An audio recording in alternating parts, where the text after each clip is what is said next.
Godzilla. Hey, what's up, Edgar? Or hey, what's up, guys? Edgar, your guns for everyone. We're just talking about how ridiculous it is for me to be this close. Obviously, we didn't think about how the logistics of having two humans inside of one room and one camera was going to be, but we're back again to do a podcast. I think we're going to try to do the monthly stuff instead of the weekly stuff because um, some people can't do it because weak. So we're gonna try and do the monthly stuff. Uh, the I don't know what's your goal with going this route. So I want to talk about that. yeah, the focus, my hope for this is that we focus more on some of the legal issues around carrying a gun, using a gun, any kind of self-defense, really, not just firearms related. Um, there seems to be a growing interest in the law for various reasons. And I think that there's still a lot of bad information around there about how self-defense works, legally speaking. And with the experience that we have with the number of students, the attorneys that we've talked to and worked with, I think we can bring something useful to the Colorado and hopefully larger than that self-defense world. I'm not going to use the word community because that's fucking dumb. Dumb, dumb, dumb. Oh, are we going to get demonetized? Ah, that's standard for us. On that note, if you guys want to donate so we can continue doing this, you can go to gunsforeveryone.com, hit that donate button, and then that helps us out, helps the free classes as well. So a lot of training stuff, hopefully a lot of me talking shit about the industry. Honestly, that's another reason why the weekly show kind of not on Isaac's end, he's the one that ended it, but even on my end, it was getting to the point where you say a lot of words and then kind of like what you say is like what the community starts to kind of close their ears a little bit, and it's tough to make content when unfortunately the gun community hates to be challenged. Hmm. A lot of the people in the gun community, they just want to they just want you to be agreeable and say yes, and everything's cool and awesome and all training is acceptable, and that's just not it. So I think with this one, month to month, we can tackle many subjects, piss off a lot of people all at the same time, and then hopefully with the legal stuff, provide a lot of guidance with that as well. I think this one we agreed that we're going to start here, and we're going to piss off the gun community a little bit with By shitting on Lee Army. shitting our Lee Ermy. Or Lee Ermy, yeah. Yeah, Our Lee Ermy. Yeah, you already fucked up his Yeah, I name. know. You already fucked up his name. Sorry, Lee. Sorry, Lee. He forgives you. One of the things that's really big in the gun community is the rules and the following the rules. And when I first started doing training, this was honestly my very first one where I was like, this doesn't make sense in any way, shape, or form. It's actually kind of silly, the rules. It just never made sense to me. But everybody I would ask, it was basically the same, like, that's just what we follow. That's just what we do. So we want to talk about, first off, I think it's appropriate that we talk about the rules that we follow and why I think they're better. And then we're going to watch this quick little video to kind of shit on it. Usually the idea is you don't teach off of a negative. If you don't want them to know the negative stuff, don't teach them the negative stuff. But I just like to talk shit, so we're gonna go that route. We follow the rules that are, and most of you guys already know this stuff, right? And then we'll get into the legal stuff a little bit later. The very first rule that we follow is your finger should be somewhere other than the trigger until you're ready to shoot. Let me see that snazzy gun that's in here. So this would be Woo! My finger should be somewhere other than the trigger until I'm ready to pew pew. And as you see, my finger is basically where the slide and the frame meets. This gun happens to have a little shelf there for your finger somewhere other than the trigger until you're ready to pew pew. That's the Avidity Arms PD-10.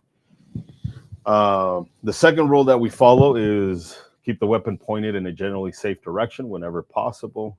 Obviously, if you're at the range, that's typically at the berm, the backstop, your target, or the floor in front of the line. And the third rule is keep in mind that you're in control of a firearm. If used negligently, used maliciously, you can hurt yourself, kill yourself, or other people around you. So it's kind of the rules that we follow. The rules that traditionally have been followed. This one, I wish this would fit well in an SNL sketch. Yeah. What we're about to watch. This is what most of you guys follow in terms of the rules. But let's play it.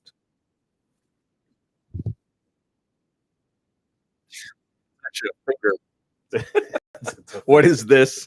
It's your finger, dude. What do you mean? What is this? Well, we'll just give it to it. Hopefully, you guys can hear. I'm not gonna be able to get through this. It's gonna be tough. Hopefully, you guys can hear it.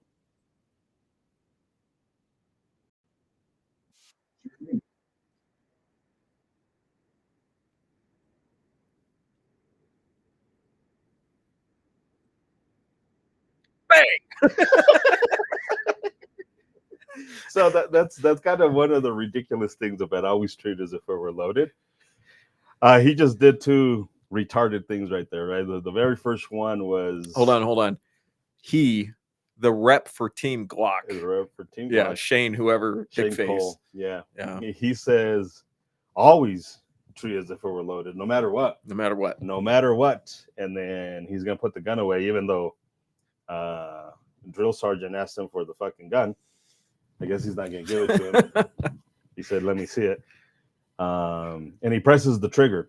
That happens for a variety of reasons, right? A lot of you people, especially in the competition world, are kind of silly in pressing the trigger because you want to verify that it's empty. It's a great way to verify it's empty, by the way. Like, why would you verify that it's empty by pressing the trigger? That's one of the dumbest things. Also, if you're assuming that the gun is loaded, one thing you would not be doing while aiming at not the bad guy or a target or what have you, right? Like, all things considered, he's not training, he's not at a range, there's no safety gear being worn, there's none of that stuff. We're accepting the context in which they're in right now, which is making a fucking video. If you are to assume that the gun is loaded, you are not going to be pressing the trigger, because again, if you're checking the gun to see if it's loaded by pressing the trigger, that is the dumbest way to check to see if the gun's loaded. What if it goes off? That is the intellectual disability way of of checking. Yeah, that's also he did not visually and physically inspect the magazine well, and he wasn't looking down through the ejection port into the magazine well, so he verified the chamber is empty and then closed the slide and then pulled the trigger. And yeah, I'm sure that the set is set up that it's like not a there's no ammo around or whatever if they're smart video production people, but he just physically did something that could easily cause and often actually does cause negligent discharges, which is failure to remove the magazine before you empty the gun. And so he makes a big show out of physically inspecting the chamber, but doesn't even look in the magazine well. And then also the last thing he said before you paused it, now the gun is safe. What the fuck does that mean? I don't understand what that means. The gun is safe. Like, the gun is not safe. You are safe. Your actions are safe or not. It's a fucking gun. I mean, like, yeah. Usually what we would recommend here, especially if we're in a training environment with other human beings, is just have somebody else visually inspect it for you, and then now you have confirmation that it's empty, and then you put the fucking thing away, put it in your holster or what have you. But anyways, let's move it along. Let's see what.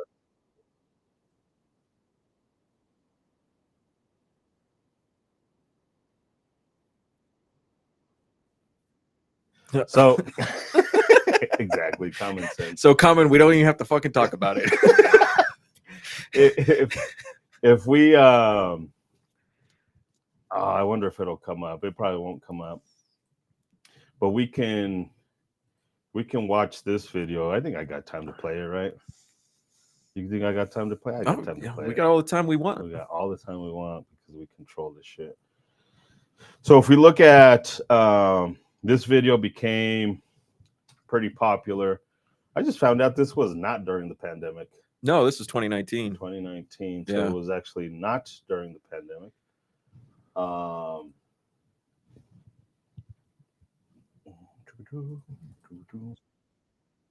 Shut up. Shut up. Why are you yelling? Why are you yelling at me? Dad?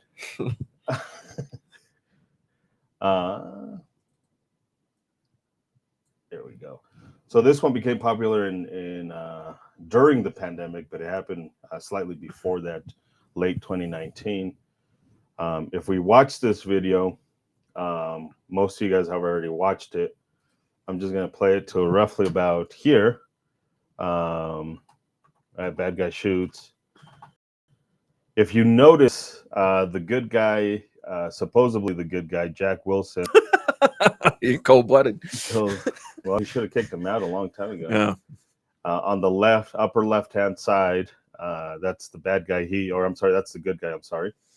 He just drew his gun, and his muzzle, as he's orienting his firearm towards the bad guy, is pointed in which direction?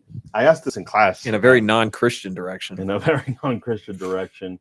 Well, it's towards the people that were in the pews, right? There's humans between the bad guy and the good guy. There's humans there. And I'm sure Jack Wilson does not intend to destroy these people. You don't know. Well, I don't know. You didn't talk to him. I should talk to him. And then he proceeds to shoot over their heads. He shoots over. Oh, that was a good pause right there. That was. You had his head double sized and everything. Make super sized. That was a good one. So that entire shot, that entire sequence right there was Jack Wilson doing what he needed to do in context, right? That's always the issue is people take this out of context. If you're at the range, can you follow this dumb rule that they just said? Always point it, or if you're not willing to kill it or destroy it, that shit. What did they say? What is the dumb shit that they say? I already forgot the way they put it. Rule number 2 is some dumb stuff. Is never point. Yeah. Never point the muzzle at anything you're not willing to destroy. Again, at the range, you could probably do that shit all day long. But once the bad guy shows up, like it's gonna be pretty tough for you to be in a mass shooting and say, I can't. Again, Jack Wilson type situation. Humans between you and the bad guy. You're gonna have to take a calculated risk at some point, or accept that hey, there is no safe direction. If you want to follow this silly stuff, there is no safe direction. So I might as well just keep the gun holstered and go home. Or hopefully I can go home, and tell the bad guy. Mm-hmm. Hey, there's rules, buddy. There's rules. Yeah. Another one is handling a gun at home. And there's nowhere in my house where I'd be cool with putting a bullet when I'm handling a firearm at home. So where am I supposed to your point wife it? would not be cool. Yeah, if you're married, this is not a rule you can follow ever. That sounded wrong. That sounded like of course you're going to point it at your wife. You have to. That's not what I meant. Exactly. Yeah.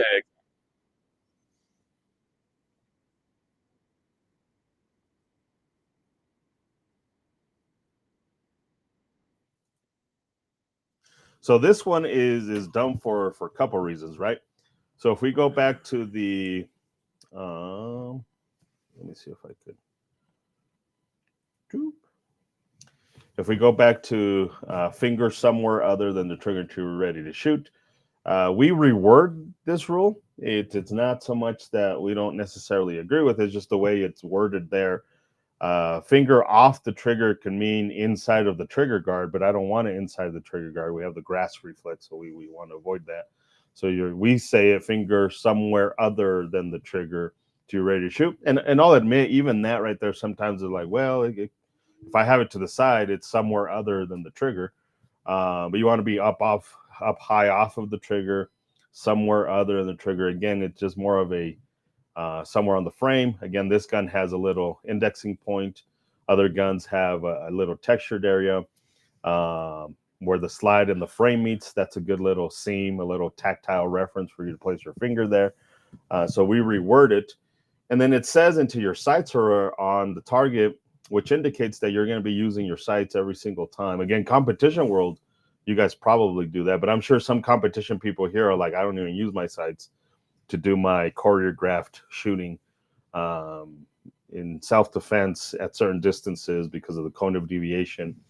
You're not going to be using your sights. So even that, adding that is kind of ready to fire means that you have made the decision and that you believe you're going to get the outcome that you expect. And the sights are not necessarily relevant to that decision to be ready to fire. Correct. And if you want to be super technical, you can't put your sights on the target because they're on the gun. Stupid. That's true.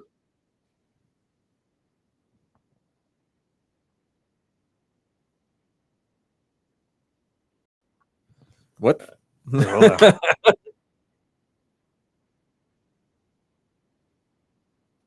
Yeah, see, and this is the problem is, right? Like a lot of these people talk about it in the context of training. What if there's a cow that comes? If I'm about to die and there's a crackhead stabbing me, I'm not gonna sit there and say like, well, there's a cow there, buddy. So like, I guess where the fuck are you getting stabbed by a crackhead and there's a cow present at the same time? So it's another one of these. This one is kind of tied into the second bullshit that they said. I wouldn't even call it rule because you can't follow it. That's the other thing about rules. You should be able to follow them in every single context. The second rule, always point in a safe direction. I can't always point in a safe direction. Sometimes, unfortunately, humans have to do some really dangerous stuff. Not negligent, not malicious, but I have to do some dangerous stuff in order for me to save humans. I don't control what other humans do, especially in a mass shooting, right? If I've committed to shooting the bad guy and my gun's extended, I'm focusing on the bad guy. I'm not all at the same time looking at shooting the fucking guy and then looking at every nooking corner of the building. I just can't psychologically, neurologically. That's impossible. So knowing what's beyond your target is another one of these silly things where it's relative too, based on experience and the circumstances. Because I've heard a number of people give accounts of shootings that they were in where they made decisions based on what they thought the bullet was going to do when they fired the gun. So they're perceived. So yeah, this guy was talking about he shot a home invader twice, and then he had a chance to shoot a third time, but it crossed his mind if he missed this third shot, the freeway is the next thing that bullet's going to hit. So he made the decision in that moment not to shoot. That doesn't make it the right decision. It was a factor, but this was not the first time he'd ever been in this situation before. And he had the benefit of a moment in time where he didn't need to shoot, and he had a moment to think about, what the consequences of the next action were. But not everybody's going to have that level of experience or awareness.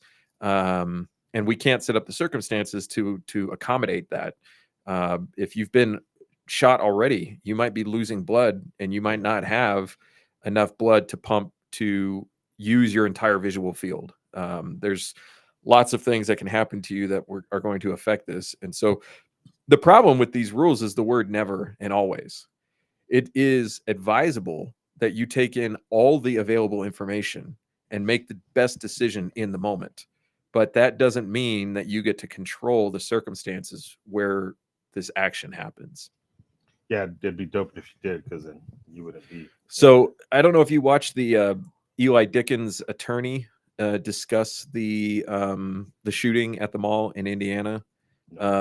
His attorney, Eli Dickens, is the 22-year-old kid that stopped the mass shooter in Greenwood or Greenville or Green something, Indiana. And he his initial shots that he fired were in the food court, according to his attorney, were 43-yard shots, which is a long ways to shoot with a handgun. But according to his attorney, Eli fired twice and then had to pause his shooting because a bunch of freaked out people ran between him and his muzzle. And then as soon as it was clear again, Eli fired 2 more shots. that's not a scenario we would accept on the range. That is not something that we would say in a training scenario makes any sense at all, to have a bunch of people run between you and your target. But in this extreme risk scenario, Eli's got to make the best decision that he possibly can. Again, not negligent and not malicious. He got his hits at 43 yards, which tells you that he had Did he get the hit at 120 feet? He got 4 hits at 40 yards, and he missed twice at 20 yards. We don't have as much detail. So he got lucky at 40 yards. Well, I don't know. If you did 4 out of 4, no, you wouldn't accept people saying that you were lucky. You're like, But no, how do you go from? I meant to do that. How do you go from hitting at 40 and then missing? Well, what we don't have is we don't have the details of what the circumstances of those 4 shots at 20 yards were. We have more detail about the circumstances of the shots at 40 yards. What everybody wants to talk about. I don't know how many of those shots were fired at a moving target at 20 yards. I don't know what kind of barriers there were. I don't know what kind of impact the environment was having on Eli in that moment were. So, yeah. So there definitely is a consideration for your perceived penalties. But it's all perceived penalties, right? It's if you have never done this before, like you don't know what the actual penalties are going to be. But for sure, all this to say that the 4 rules that you guys have been told, they don't really work full with absolutes. Absolutes are one of those things where you can't really follow, because it's always and never. And you can't follow the always and the never stuff. It's just not the way it works. And there's an exclusion in that 4 rules that a lot of people don't acknowledge, but I hear it a lot in classrooms when I ask people about rules, and that is to safely store your guns. I mean, if we're going to be talking about a core set of rules, securing the gun should be part of a core set of rules, or respecting the fact that there is a firearm present and that it should be secured. And so people call these the universal rules, and yet they're leaving out an important part of firearm use and storage. Yeah. So that's why, any set of rules is not necessarily complete. It is a starting point for balancing risk and benefit. Correct. Nice. Now that we talked shit about that. And if you want to have some fun on YouTube, just go on any YouTube channel where they talk about the 4 rules and try to talk about this stuff, and you get some really pissed off people because you're challenging the cognitive dissonance that they're holding in their heads. Yeah, that's usually what we ask people to do, is just it's not so much about having an open mind, it's just understanding that you can't operate off of, well, this is what I was told. Because most humans don't even know who created the rules. Most humans don't know in what context the rules were created in. You guys are just blindly following a set of rules without fully understanding them. So it's important to fully understand all this stuff. You wanted to talk about. I want to talk about something else besides that first. Oh, okay. I want to resolve this question we started with at breakfast this morning. What the charges were for that dude who shot the YouTuber. I think his last name was Cooley. So for those of you who don't know, which probably everybody does, there was a YouTuber who likes to prank people by pissing them off and getting in their face. And he did it in a shopping mall. And the guy he was pranking turned around and shot him in the stomach and put him in the hospital. And he was charged with a number of things, including malicious wounding with a firearm and unlawful discharge of a firearm. And the question is where what the exact charge was for this guy. What was his last name? Coley. Colie. Colie. And he was acquitted by a jury of the malicious wounding charge. They affirmed his self-defense argument in that case, but then they convicted him of this unlawful discharge of a firearm, which is in itself is pretty strange. We were talking about this at breakfast, and people don't really understand the judicial process around criminal charges, especially around self-defense. And a lot of times people assume things that are not necessarily true. And in this case, it sounds like the judge may have instructed the jury incorrectly as to how to process these charges once the charges were turned over to them for the decision. Because it's very unusual for you to get acquitted for the act of self-defense and then be convicted for something like discharging a gun in public, which is normally against the law. If you go to the mall and fire off a round, you're going to get charged for doing that. But if you do it in self-defense, the argument is I had to discharge this round in public because I was saving my life. So have you found the charge? Yeah, it's jury acquits delivery driver.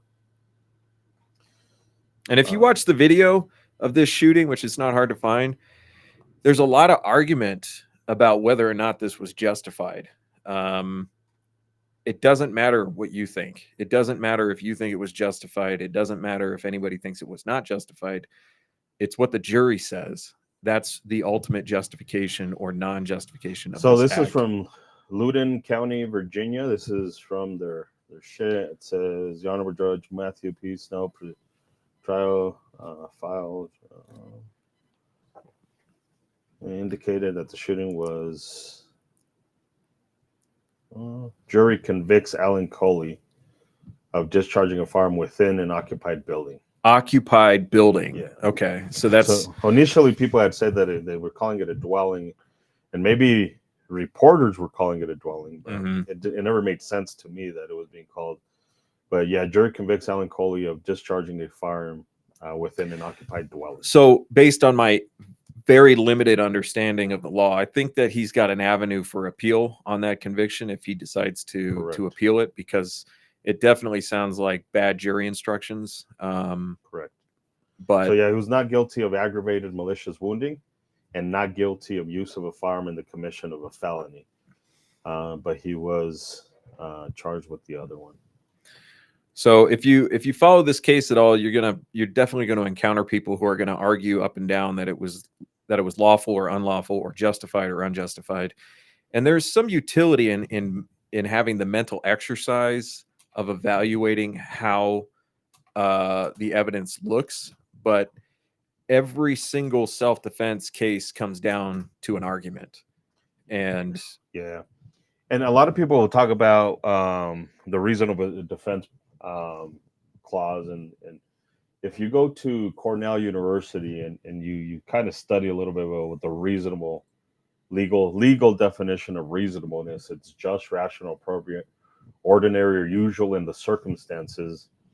And this is one of the things that I often talk about, is that reasonable in the circumstances is not us having a discussion about what we believe we would have done in that situation. Like, sure, that's reasonable to a degree, but in the circumstances, I've never been in a mall with a YouTuber and I've had to shoot the person, or even in a similar circumstance. So like whatever Isaac and I agree or disagree on is not going to bear any weight in a legal outcome, because again, it's ordinary or usual in the circumstances, not in a conversation at fucking wherever, your in-laws house or on the internet or what have you. And it's ordinary and reasonable to the 12 strangers sitting in the jury box, not to anybody else. Nobody else's opinion matters in that moment. It is only those 12 random people. So we have an objective definition of reasonable, but there is nothing objective about what is reasonable. It is always a subjective decision. And if you are a lawyer, you would understand probably how you would argue different points about what is allowed to be argued for reasonable. But you know that ultimately is going to come down to those 12 people and their interpretation of the law and the facts. So, and the arguments that were presented around the law and the facts. Yeah. So another thing I wanted to ask you about, I'm surprising you with a couple of things. I don't think you have anything to look up here. Maybe you do. In the video that we did, the Guns for Everyone law video, which is on this channel, if you're looking for Colorado laws, Colorado revised statutes for concealed carry and deadly force. In the video, when we did it, you took a very narrow definition or interpretation of the word dwelling, which you probably tell your class the same thing all the time. What, like, you phrase it a certain way.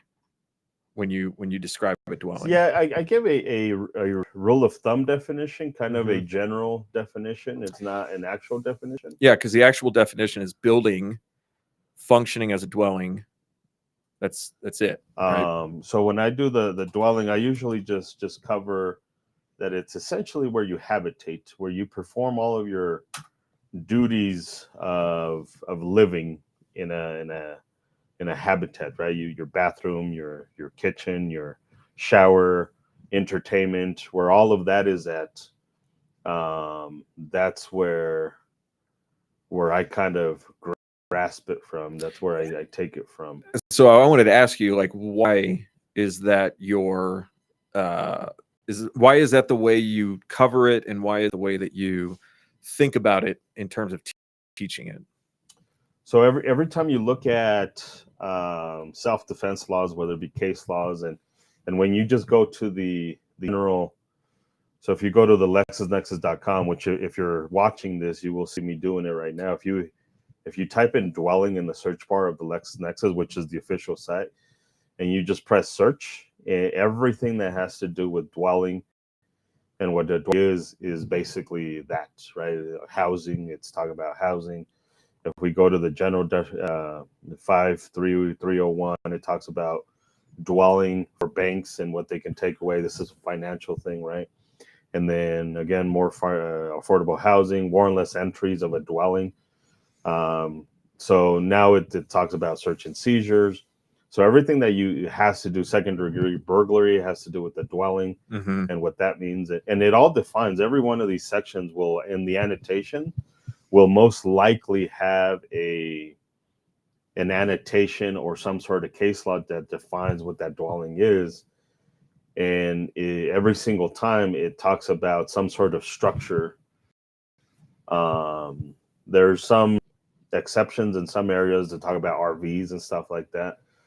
But use of deadly physical force against an intruder talks about any occupied dwelling. So if you read what all of this stuff is, it's very consistent where I take a shit, where I shower, where I cook, where I habitate, Mm-hmm. not where I drive to work, Right. not where I camp in the woods. So I'm just watching you scroll through this. There's a lot to read, and if you look at a lot of this stuff is hyperlinked to other areas, so that just means even more to read. Why is this your approach? Like, why do you spend time on this? Not, I know you don't go through all this in the class, but your definition is narrow. Most people want it to be expansive. Like, does it Yeah, count my front porch? Does it yeah, count the garage? yeah. Does it count the yard? So why is this your approach to narrow it now down? Well, primarily for factual reasons, right? Mm-hmm. You want to be as factual as possible. So for me, it's that let's read it what it is. Let's take the most correct part of it, Mm-hmm. and because it's easy to go exceptions that way. Mm-hmm. You're like, well, there's one or two exceptions here, right? Like the common area exception that we now have because of Colorado Springs, Mm-hmm. versus it could all be dwelling except when this, like, you'll end up with a shit ton more exceptions there, Mm-hmm. kind of like the rules. It's always loaded except when you're cleaning it, Mm-hmm. except when so you got to kind of give it an actual definition. And then the other stuff is that's what's written. Right. So I'm assuming then that you keep a small 3x5 card in your wallet next to your concealed carry permit with all of this shit on it, so that when somebody breaks into your house, you can bust this out and make sure that you're actually in your dwelling before you shoot this person. Right? Is that the reason why you do all this? No, for me personally, it's to provide good information Right. to the students. And the point I'm making here is a lot of people get hung up on this definition of dwelling around whether or not you can defend yourself, or whether or not you can, like, tie this person up with phone cord and burn them with cigarettes because they're in your defined dwelling. And a lot of people have a very ignorant understanding of the purpose of castle law or castle doctrine Yeah. and how it's actually applied. Um, And so they want to know if the front porch counts, like you wouldn't defend yourself if there is a threat present with you on the front porch. Correct. You're like, oh, wait, hold on a second. Does front porch count as dwelling? Can I shoot this person right now? Instead of like, because I have people ask this question. So what if they're on their front porch and they're pointing a gun at you? You fucking shoot them. Like, what? But in the aftermath, you want an attorney to be able to argue to, or more accurate, you want an attorney to help you explain what happened, to give the widest legal interpretation for your action. Yeah. Right. So you want your attorney to know all this stuff. You want your attorney to have a firm grasp of the definition of dwelling across the Colorado Revised Statutes and the case law that's relevant, so that when you tell your side of the story, they can make a hard case for the DA. Yep. None of that happens in that moment when you're pressing the trigger. Correct. In that moment, you are worried about getting killed, and you are doing something to stop that from happening. Well, so I've been talking about this a little bit in our classes when I talk about our 3 different concealed carry classes. There's a lot of people who are interested in coming through all 3. And what I say when they ask me, like, which one, how would you do? I was like, the legal class at the very last. It's probably the least important one in the context of self-defense, in the context of attaining knowledge and understanding how to navigate the legal system. Very important. But if your interest, which most of our students, their interest is not becoming lawyers or anything like that, is self-defense, the legal class is probably the least important because of what you just said right there. Like, if somebody's actively stabbing you, and that's precisely the example I give, is I ask a student, if you're being stabbed, what law do you reference before you defend yourself? And almost always I would just defend myself, right? Like, whether it be knife or poke his eyes or shoot him, whatever is appropriate in the moment. You're not thinking about the law. In self-defense, you almost shouldn't be thinking about the law. You should be thinking about the self-defense portion of it, not really being consumed about what it all means and can you do it, can you not do it, should you do it, should you not do it. And the reason I study the law and cases and everything is I have a general interest in it. I want to understand the risk better.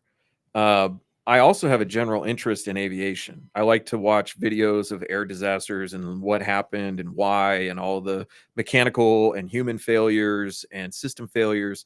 But I'm not going to ask if I can fly the fucking plane. Like, I'm not going to get on the plane and be like, hey, I watched a bunch of YouTube videos. I got it from here, guys. I can do this.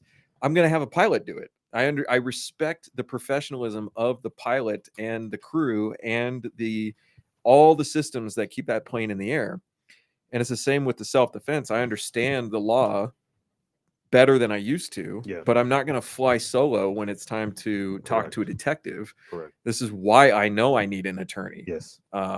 And I'll let him or her navigate this field of professionalism that I'm not qualified to navigate. Also, how many I found it, so I'm not trying to trick you here, but how many times have you found a video of a plane crash where the plane completely disappeared?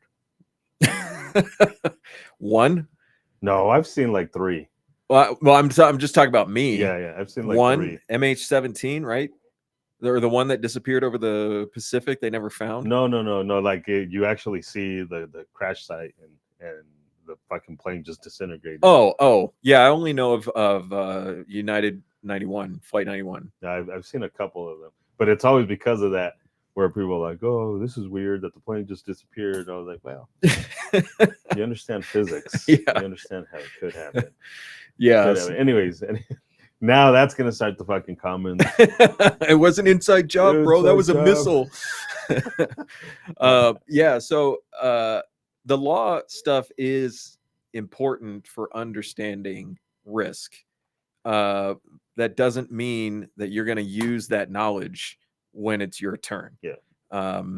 If anything, the use of the knowledge is just accepting the fact that you're about to enter a world of shit. And It could be a light shit, right? It could be a nice no wipe, or not no wipe. That's the wrong phrase.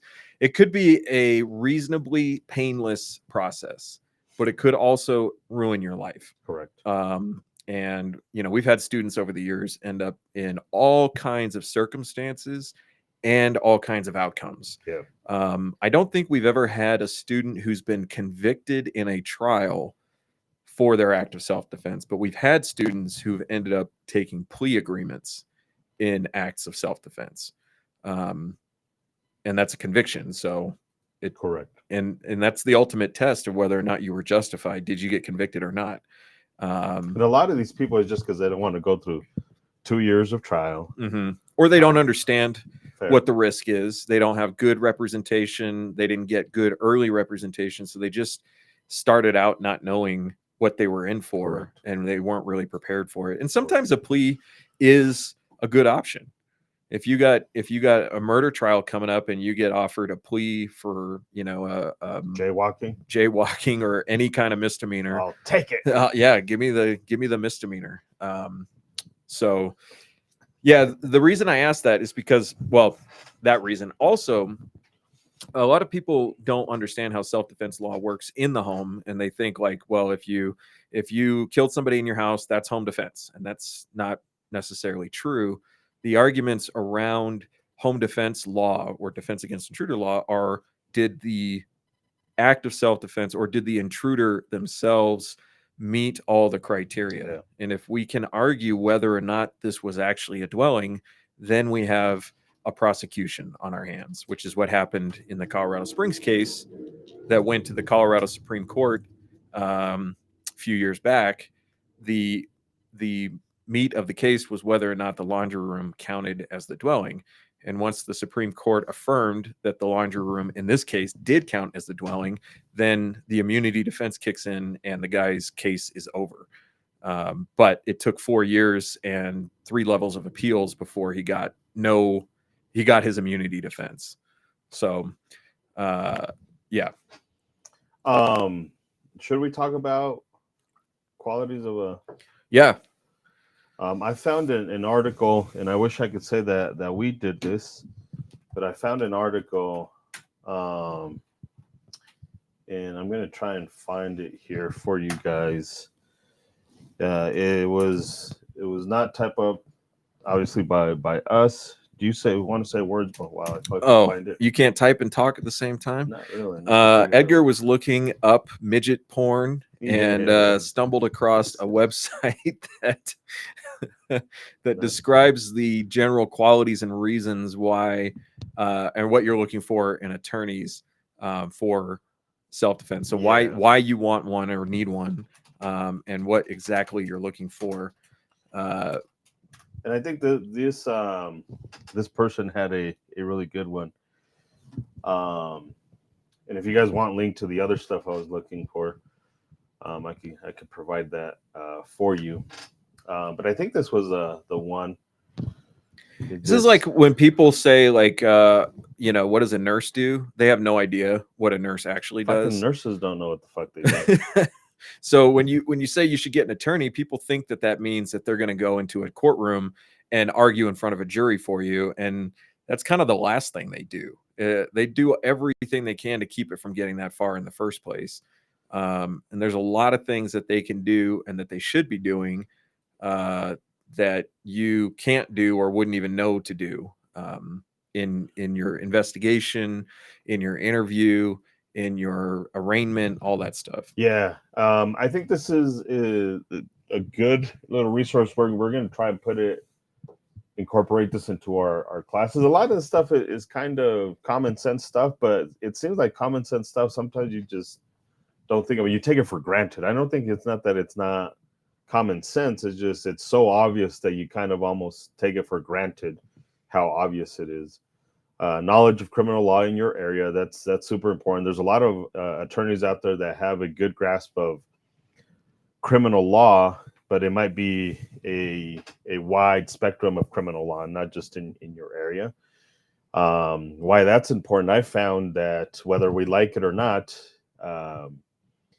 your lawyer knowing the judges and being friendly with the prosecution team. It's not that whether there's corruption or corruption, um, that's besides the point. It's if a judge hates your attorney, maybe there's good reason for it. Maybe he's good. Maybe she's good at what they do. Maybe they're always winning. Maybe there's all kinds of stuff. So in your area portion, I think I like excellent communication skills. I think this is important as well. Not that your person has to be the best presenter in the world, but I've seen some attorneys who have a really hard time speaking. Um, uh, our attorney Brian DeBush, or the one that I like, he's very soft spoken, but the stuff that he says is articulated correctly, right? So it's not even that you have to be a perfect speaker. He could be louder. I'm fucking loud, so like, but I say a lot of dumb shit.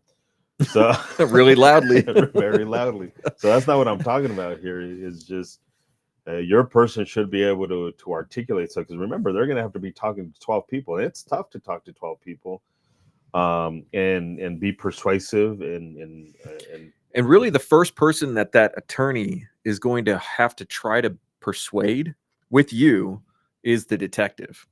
And the detective's a different audience than the jury is. And there's some relation between within the system between what the detective hears and what a jury is ultimately going to hear. But that detective does not listen to the facts of the case like a jury does. And that detective needs to be talked to in a way that is going to make them less interested in your prosecution. And so it's good communication skills across a spectrum, and not just, do they know how to talk to a client? Correct. Yeah. High level of preparation is good. We were just talking about this. Why do I read all of this stuff? And that's for me, to be prepared for students. People who wear watches hate me saying this, but like I only wear a watch. This is the cheesy, cliche, romantic side of me. I only wear a watch when I am doing classes. That's because my time belongs to my students. Because people only wear watches because their time belongs to other humans. That's the only time you do it.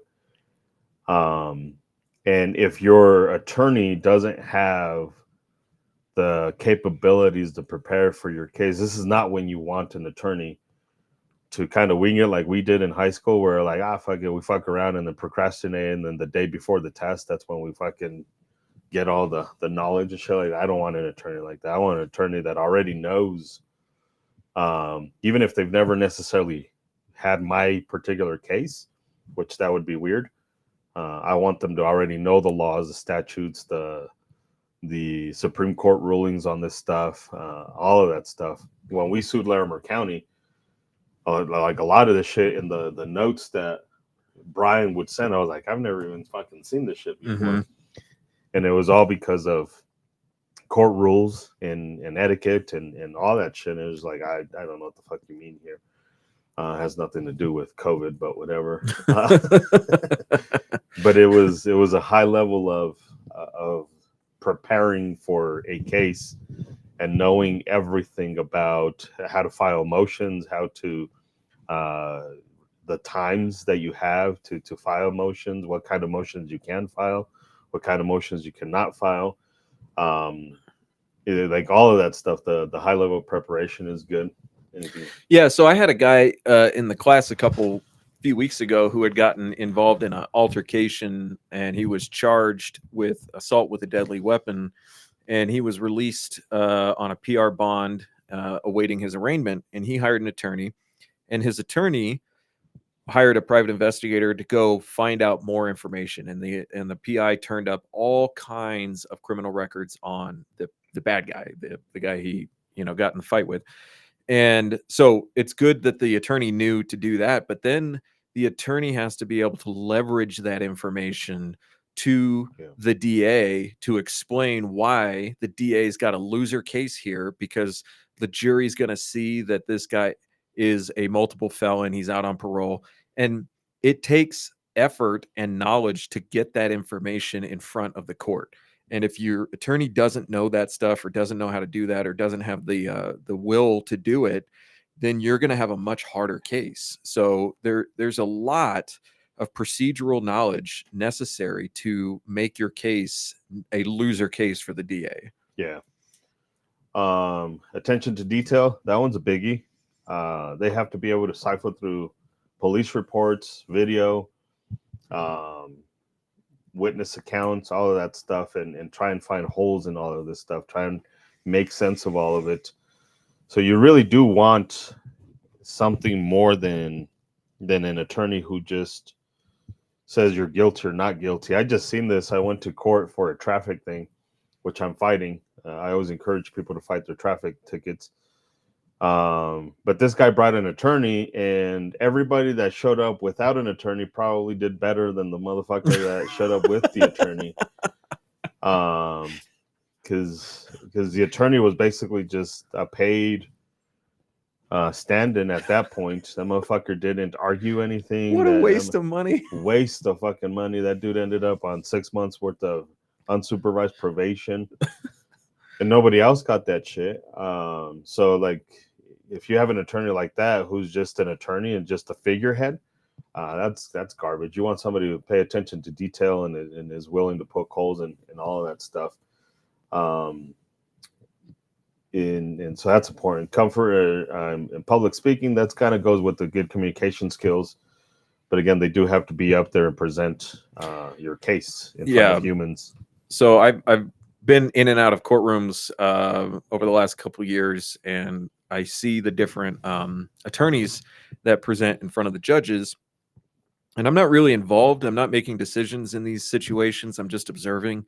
But I listen to some of these attorneys, and I just get a perception as a human being that this person is weak because of the way they're talking. And so that must mean their arguments are weak. That must mean their case is weak. That must mean that the other side is correct. And that's just a subjective human experience in the courtroom. Yeah. We kind of talked about this a little bit, ability to persuade and negotiate. That kind of goes a little bit with communication skills, but there is an art to telling the story, and it's not even a negative thing, right? A lot of people hear the words persuade and negotiate, and they think it's a negative thing, and it's not, right? It can be a positive thing, especially when you're fighting for your freedom. So they have to be good at that stuff. Strong decision-making skills. I think that's important, because once they decide to go tactfully in one direction, you don't want an attorney that's back and forth, like, oh no, we should have done this. And they have to choose a tactic and kind of stick with it, right? To be consistent with how you approach the stuff. Discretion and respect for confidentiality. There's a lot of attorneys. I've seen this, where there's a lot of attorneys where are not all that awesome at respecting the confidentiality of their clients, and more so in the sense of not even so much telling the stuff, but almost to a degree of they almost look at you as a criminal instead of a client, right? Their job is to look at you as their client, not a criminal, not innocent, or because once they look at you as a guilty party and they have an issue with respecting your confidentiality because they see you as a so it has a little bit to do with that. But for me, it's if they don't even believe you and they're spreading words about you, then it makes it tough. DeBush, right, when he had Sean as his client, we asked him about it. He's like, I'm not even going to pretend to talk to you about it until I get the okay from the client. And this is a friend. We were all friends, and like, I'm still not going to tell you shit. I think that's important. This one has a few questions that you can ask the attorney, and I think these ones are good. I don't know if I would add anything. What work will you do on the case outside of court appearances? Right. This is a very, very for me. I had a court issue in the early 2000s, and I had a public defender, and the only time I seen my attorney was the day of my court dates.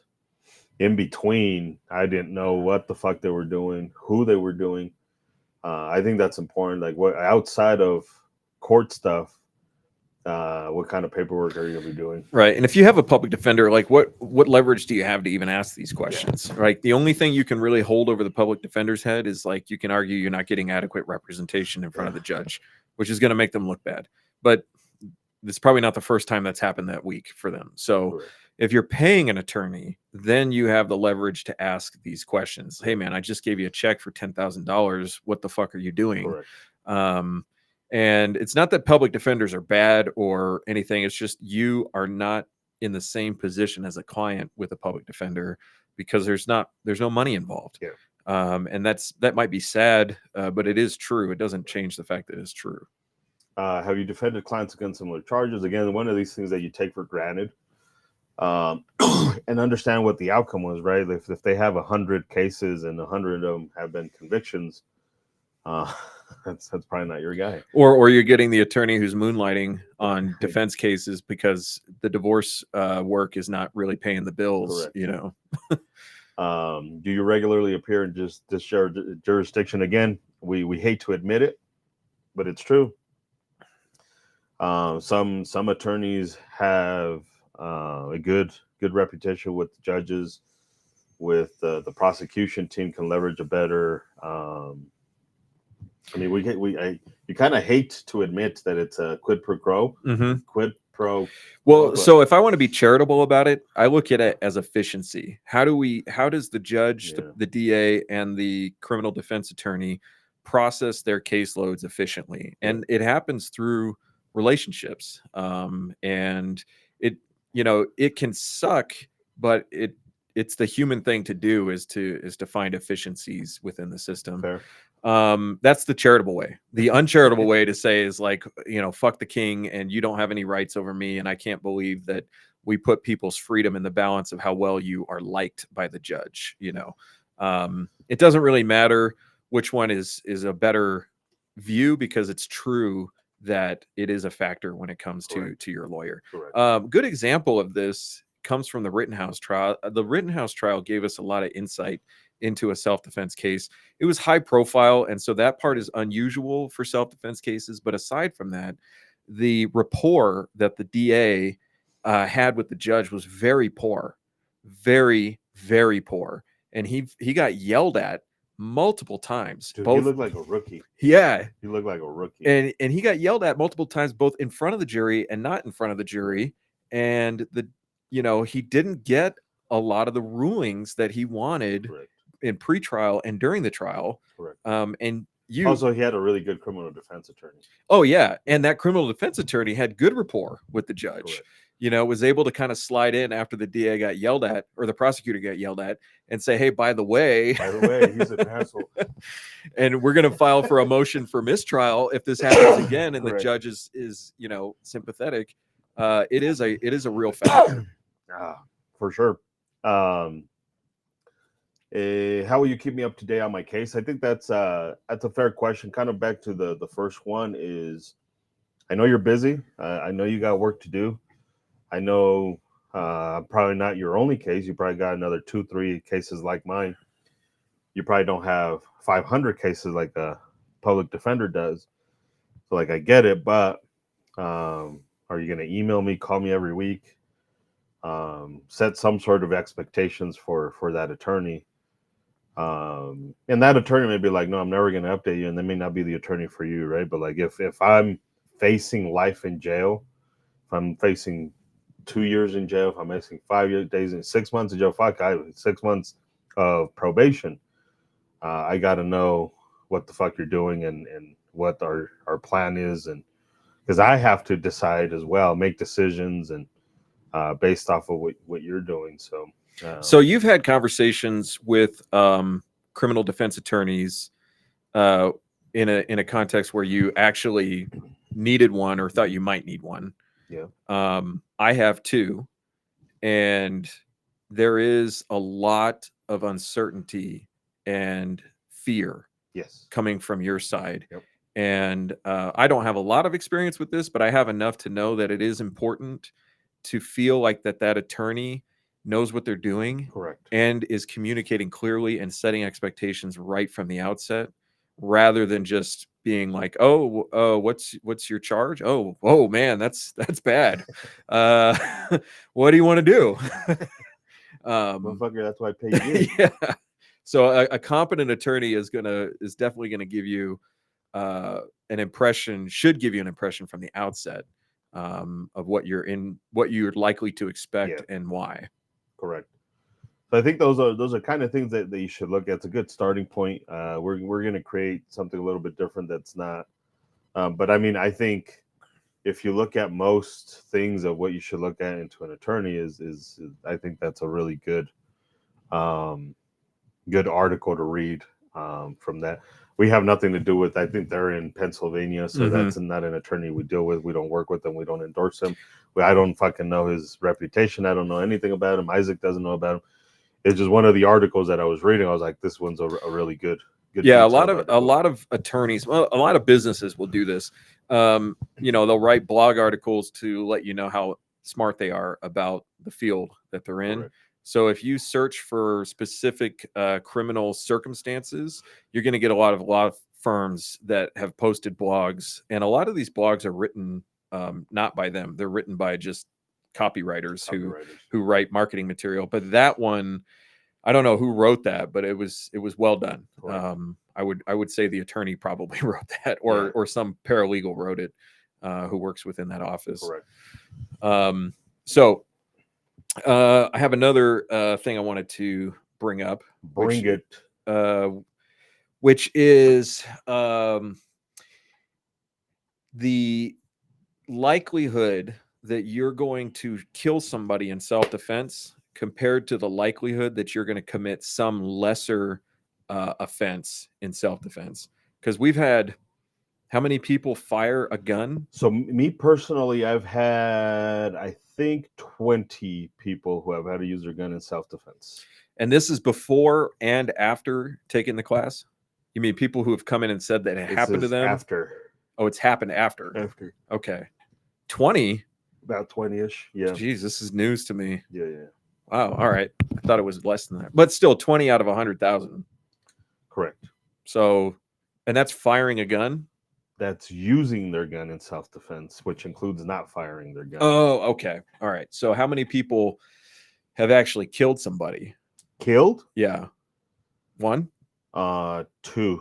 Two? Two. Okay, so one of them was the Uber driver. So one of them was Uber driver Michael Hancock, and then the other one was Kevin Shea in near Sloan's Lake. Kevin Shea. Oh, the dude in the driveway. The dude in the driveway. If you guys Google Kevin and then SHAE and then Sloan's Lake. Sloan's Lake. It's SHEA. Sloan's Lake. You will pop up. His story will pop up. But yeah, he killed somebody outside of his house in self-defense. We gotta caveat that with the self-defense. Mm-hmm. So that guy died, and then the Uber driver, his passenger died. But you've had 20 use a gun. You said one way or another. Yeah. I have not tracked. I have not had. I've had a couple students email me after taking the class saying that they defended themselves, but they didn't use a firearm. One of them used his car. Another one was pepper spray or something like that. Self-defense is usually not involving homicide. That's actually pretty rare. But homicides are what grab the headlines. So we just had one in Colorado Springs. We've actually had a few in the last couple years in Colorado Springs that are. Another thing about the news is they don't often cover the outcome. They cover that something happened, and then the police at this time are investigating or whatever. But it says intruder or something like that. Correct. Self-defense happens fairly often. All acts of self-defense are potentially criminal. All violent acts of self-defense are potentially criminal. This is another reason why I recommend everybody be prepared to call an attorney when you defend yourself. And most people don't understand that. They think, well, if I did it in self-defense, I have nothing to worry about. Until it's determined to be self-defense, it is a criminal act. you had an experience, and you don't have to get into much detail, where it was a pretty violent response, and you never even heard from a detective, right? Like you talked to the cops at the scene, and that was the end of it. That was it. The investigation pretty much ended with their conversation with you, because they didn't even find the intruders. Correct. So Colorado in 2022 saw 492.5 violent crimes per 100,000 people. So that's, just call it 500 violent crimes per 100,000 people. That's a lot, dude. So what's the population? About 5 million. Okay, so that's like 5,000. Is that right? No, that's not right. Come on, math. Show off that college. Show off that psychology degree. That's psychology, right? Is that what? Social sciences. Oh, even worse. Yeah. The fuck? 25,000. 25,000. What did I say? 5,000. 5,000. Wow, I was close. 25,000. 4 out of 5 digits were correct. 25,000 violent crimes reported. A lot of them are never reported. Right. Road rage is a common one where nothing is reported. Right. Because people know if they report it, they're going to get in trouble. For pointing their gun. So that's violent acts. So those are potentially self-defense. Yeah. Involved. So mine was the last one I had. Used my gun, fired. I did shoot. Cop showed up and were maybe on the scene for maybe 30 minutes. That's crazy. Maybe 30 minutes. The shit I took afterwards took longer. Which coincidentally was the first time ever where I had the shits associated with. But directly, as soon as the cops left, I was like, I need to take a shit. That was the first time I had the quote unquote. Were you adrenaline dumps? You were alone, right?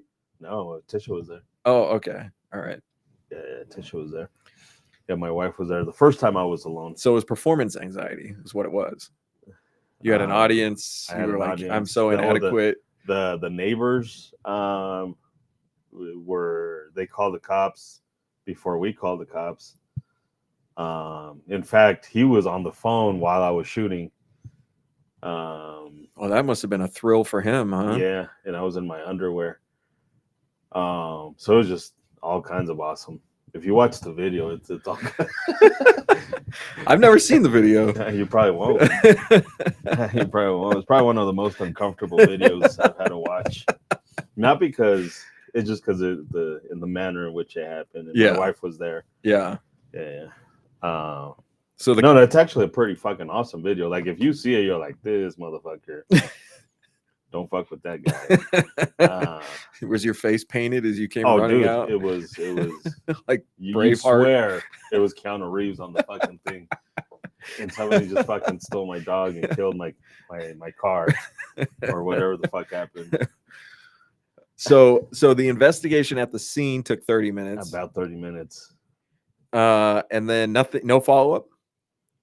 The only reason there was a follow-up is because something happened at our Thornton location involving a neighbor, a business neighbor.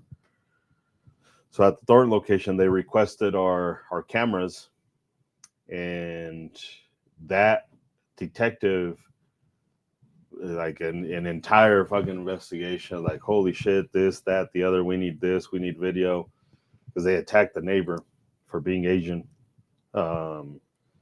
So they did that. This was during COVID. So remember, they used to we went through that little pocket of Asian hate. Mm-hmm. And it's all it's over now. It's all over now. Yeah. So she had her windows smashed in, and I told the detective, I was like, holy shit, like literally last week somebody just did this, and I had to use my gun and blah blah blah, and these fuckers don't care. I was like, you're out here like fucking almost every day asking me questions, emailing me over a broken window. I was like, what a difference between the two cities where like either you're really bored or you're really good at your job. Yeah. And he's like, well, she had her window broken. Like, we need to figure out who did it. And I was like, and I think he contacted Wheat Ridge to be like, hey, buddy, what the fuck? because the very next day, the detective was like, "Hey, did you have questions?" It's like, "No, I don't have questions." You're the fucking detective. You're supposed to have questions, dude. Do you have questions? I was like, "No, not really." He's like, "Oh, okay." And this was an email, and it was just like, it was strange. I don't know if it's true or not, but it's Yeah. strange that after I had that conversation with the Thornton detective, Yeah. Hey, professional courtesy. You might want to follow up with this dude. He's talking shit about you. yeah, Yeah. And that's another thing is like people assume that they know that what the impact of their local law enforcement will be on their case. Like if you shoot somebody in Texas, you're going to get a pat on the back and a beer and, you know, an attaboy. But if you shoot somebody in Denver, you're going to prison. There's no way around it. correct. And Jack Wilson spent 9 months going through his legal proceedings for shooting a mass shooter on camera in a church In Texas, full of white people in small town in Texas. Texas. And But that's the law in Texas, right? but that's the law. That's the law. It's- You in Texas, you have to go before a grand jury. Right. Yeah. And that dude in Denver shot an unarmed 12-year-old kid, and 5 days later, the DA announces no No charges. charges. This was the carjacking, Stolen car. the stolen car. Yeah. He tracked it with He tracked it with his AirTag or Correct. something like an AirTag. Yeah. You know, he didn't intend to shoot and kill an unarmed 12-year-old kid. He was being shot at, and he fired back and killed the driver of the car, which was a 12-year-old kid. Happened to be a 12-year-old. Right. But it took 5 days for the DA in Denver to announce no charges. Correct. And I think that it's likely because this guy had an attorney ready to go. I mean, Dude, if we think about all of the people that I've had that have used their gun in self-defense, and then I consider the only one person who did not lawyer up, that was Michael Hancock, the Uber driver, no relation to the ex-mayor of Denver. He's the only one that I know of didn't really have representation until he was in jail and got the public defender, because it was public defender. I was subpoenaed to go to his case by the second public defender he had. I think he had a total of 3, and he spent a year and a half in jail. Everybody else lawyered up before they were charged, and while they were being questioned and investigated by people. I don't think that's a coincidence. It might be a coincidence, but everybody else was not charged. Yeah. Well, let's flip this to the criminal side. I'm a big fan of the show First 48. I don't know if you watch it much, but there is a definite theme in that show, which is suspects and witnesses talk and cases get charged. Yeah. And when the suspect eventually, if they eventually invoke their right to an attorney, that segment of the show is fucking over. It's done. Like they're like, well, he got an attorney, and so we don't have anything else to talk about, you know? And I'm not saying that like the case doesn't eventually get solved or charges don't eventually happen, but there's a clear difference in the initial investigation when there's an attorney and when there's not. And you're not doing yourself any favors by not getting an attorney.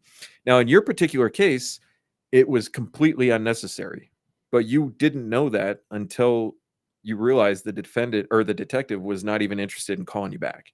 Correct. You know, and so it worked out, you know. And I think that you being the nerd you are when it comes to this stuff, I think you would not have stepped on a bunch of the landmines that a lot of people typically do. And the circumstances of the shooting itself were relatively clear cut. I mean, there was no question that you were the business owner. There was no question that there was a forcible robbery happening. There was no question that you had an interest in self-defense. It was not like, hey, you were walking down the street and you shot at somebody. So on its face, it looks like a tough case for them, you know. Plus, It sounds like And they even need me being in my underwear, that was a benefit to society at that point. Because who doesn't want to look at this shit? They're like, man, if we put this on the news, we're gonna get nothing but phone calls. Who is that guy? Is he single? Save some for us, buddy. Save some for us. So, yeah, there's an infinite number of circumstances that can affect whether or not you're gonna end up in a bad spot or not. Yeah. And so, like we say, you're not pulling out your pocket guide to shooting a fucker in the face when it happens, but in the aftermath, you need to understand these risks. Correct. And all the things that can cause this to go wrong. I mean, it's like the gun. The more you know about all the things that can go wrong with the gun, the more careful you are with the gun. With the car, same thing. With the car, you see a lot of dumb shit happening because people don't process the consequences of their actions. Correct. Like what happened in Colorado Springs the other night. Everybody knows you don't do a J turn in an SUV where you have people sitting on the roof. That's asking for. Where did that happen? In the shithole part of town, Circle in Monterey. So down the street from you? Yeah, pretty much. Like I heard the squealing and the yeah, so because most of the shit that happens in Colorado Springs, you see out your window. Yeah. So yeah, I mean, I don't live in the best part of town. That's for sure.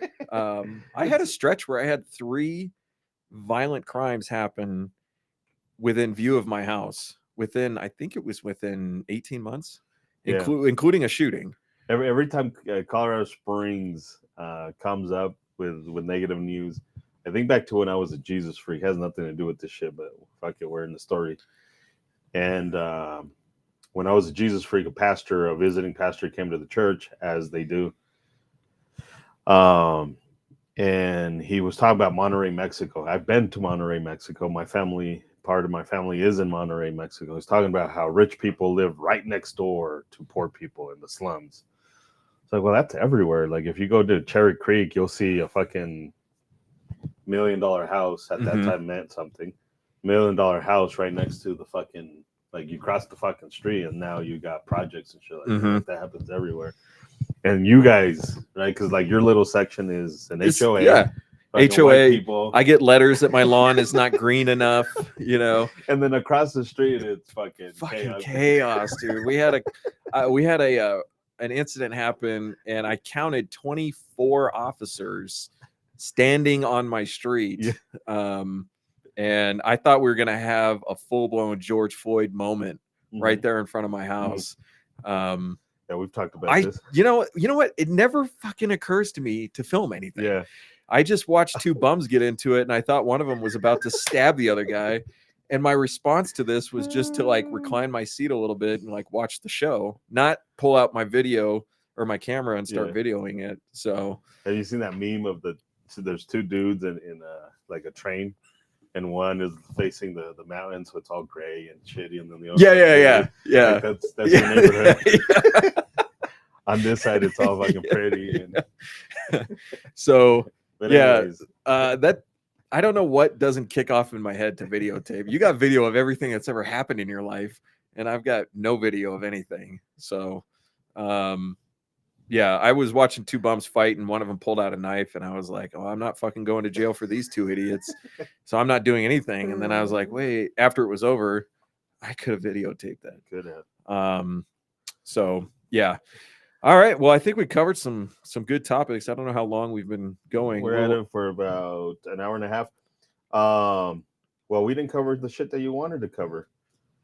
The fucking reason why we're here and the shit you wanted to cover. We didn't even I already forgot. Care, no, I wrote a list. We covered everything on the list. I think. Was there something else? Did I miss something? Preemption. Oh, it's at the top. I thought we already talked about it. No, you said before we get this is why we shouldn't talk before we do this, because I was like, no, we covered it. No, you said I want to surprise you with some things. And I was like, okay, we'll get you're better under pressure anyway. Preemption laws in Colorado. This is going to be Colorado specific, but we get questions in our class. Back in 2021, the state legislature decided to change the laws to remove preemption when it comes to certain elements of gun laws and concealed carry laws. Yeah. So that's going to be CRS 11.7 103. So if you go to the LexisNexis.com/hot topic/Colorado, the website is right there, LexisNexis.com/hot topic/Colorado. Go to CRS 29, and then you won't see 11.7. You'll have to go to it says miscellaneous, and then you'll see 11.7. Once again, government working in your behalf. And Make then, it hard to find this shit. And then 103. This basically says that local ordinances can make up their own gun laws, purchasing, sales, all that stuff. It doesn't mean they can ban guns, right? This is where a lot of humans are all like, oh, Denver doesn't allow gun sales. That's not true. There's actually a pretty nice gun store in Denver. Shout them out. High Country Armory. High Country Armory is where are they located now? They just recently moved. High Country Armory. That's They're bold, dude. 7th and Vallejo. You going on your search live? Yeah, I try not to use this computer for porn, so that I can do this stuff. I like how you said I try not to. I try not to. Yeah, I'm sure if I hit P, like something else will show up. High Country Armory, 7th and Vallejo. So they're right in Denver. So he can sell guns and stuff like that. But sure, they can make a regulation that he can't sell ammunition. Maybe sales of certain types of guns. That doesn't mean you can't own them there, because you can just buy them in a different city and still own them. So no city has done that yet. I don't foresee it ever happening. But unfortunately, it is part of it. The local ordinance, regulations, or other laws may not impose requirements on the sale, purchase, transfer, possession of firearms or firearms components or accessories that is less restrictive. So unfortunately, it can only be more restrictive, not less restrictive. A local ordinance, regulation, or other law governing sales, purchase, transfer, possession of ammunition, blah, blah, blah, accessories may only impose a criminal penalty for a violation upon a person who knew or reasonably should have known that a person's conduct was prohibited. So this is one of the times where, like, you erase this shit from your memory, because ignorance of the law in this particular context is actually a benefit to you. Reasonable ignorance. Reasonable ignorance, for sure. So if you've gone on like social media talking shit about these laws, Correct. And then you're like, I didn't know. Correct. Yeah. Nothing in the section requires the Colorado Bureau of Investigation to consider anything other than state or federal law in the background approval process and determination. Nothing in the section authorizes the local government to restrict the manufacture or sale of items pursuant to the United States military law enforcement procurement contract. So obviously there's your government protection for otherwise unlawful behavior. Correct. So the government can break the law, but you cannot break the law, which is actually just exercising your freedom that they have taken away from you. So that's going to be in 11.7. You should also read 11.8. 11.8 is actually a good article. Relevant. And then so in the concealed carry law, in the preamble to 1812 part 2. So that's going to be in 1812 214. So if we go to 18 and then you go to 12 and then you go to part 2 and then you go to 214. Is this what you were talking about? Well, so in the preamble they changed the language, but here's the actual. Oh, okay. In 201. In 201, they talk about the interest of the local jurisdictions of enforcing their own laws around concealed carry. So, yeah, they kind of changed that, and then they also changed it here where it says it is necessary to stay occupied with favorable regulation because there is a prevailing state interest in ensuring that no citizen inconsistent regarding the permanent result in arbitrary concealment. But one of these is they talks about state and local. They added the state and local. So right here, whether concealed handgun can be carried specified areas a matter of state and local. Yeah, so state concern is the issuance of permits. Places where you can carry is an issue of state and local concern. Which, by the way, is funny when they say it's of local concern, but they're not allowed to make it any less restrictive. So you can it's only of local concern if you agree. It's not of local concern if you disagree. Right. Yeah. So fuck them. So for the where you can and cannot carry, it specifically says here, first time offense. This is right here. First time offense, the ordinance, resolution, or other may not impose a fine that exceeds $50 and may not impose a sentence for incarceration. This is a civil penalty. It's a civil penalty. I think we used to call them petty offenses in the state of Colorado. They call them civil penalties now. But it's a civil penalty imposed. It's not a criminal issue if you carry a gun where you're not. It's a parking ticket. Carry. Kind of a parking ticket. Kind of, yeah. That's for the first offense. For the first offense. And so this is important to understand when balance of risk and benefit for you yourself. And you're like, well, if you get caught in Boulder doing this or that, you know, you go to if you go to the city of Denver and you carry inside the science museum and you get caught, like you're fucked. Well, not the first time. The first time it's going to cost you less than your Chipotle dinner. Correct. The second time you can get a misdemeanor offense. Correct. So this issue created a flood of local jurisdictions trying to create their own laws. Boulder, Superior, Edgewater, Denver. Many of these jurisdictions not only created more restrictive concealed carry laws, they also started to try to ban certain types of firearms, magazines, etc. What is your understanding of the current enforcement of these local law changes? So Superior really hasn't done much because of basically this right here. The city of Boulder paused a lot of their or some of their laws that they had passed. Mm-hmm. And a lot of it has to do with Rocky Mountain gun owners. So if you read here, the announcement follows the issues of a temporary restraining order in Superior and a Boulder County case. And a Boulder County case, that's a stupid way of writing that shit. A Boulder County case would be whatever. I'm going to have to write to them, tell them, hey, a Mexican is about to fucking teach you about fucking grammar. You need 3 more commas, by the way. And an upside down exclamation mark. Yeah. The restraining orders were sought by the Loveland-based Rocky Mountain gun owners. And they're not Loveland-based anymore, but Loveland-based Rocky Mountain gun owners group. So RMGO did get an injunction on this stuff. I think it was more than a temporary restraining order, but they have so many lawsuits going on at the moment that it's kind of hard to keep up to which one is which. But yeah, so a lot of these cities have stopped doing their gun stuff because of lawsuits, So funny enough, I mean, the original legislative declaration was that due to the patchwork of laws, it's unreasonable for a citizen to try to keep up with all of the local laws. And when they repealed that and changed it to it's a matter of state and local concern, that still kind of exists. Well, yeah, but we're talking about, you know, where it says state and local concern. Yeah, no, it's weird because watch, if you go to 1812 105.6, 1812 105.6, and you guys need to get this good when you read the laws. Oh no, not this one. You're in 18. Yeah, so 12. Yeah. 105.6. Nobody's going to be this good at this. Oh, you have to be this good. It says a person carrying a weapon or a private automobile or other private means of conveyance for hunting, blah, blah, blah.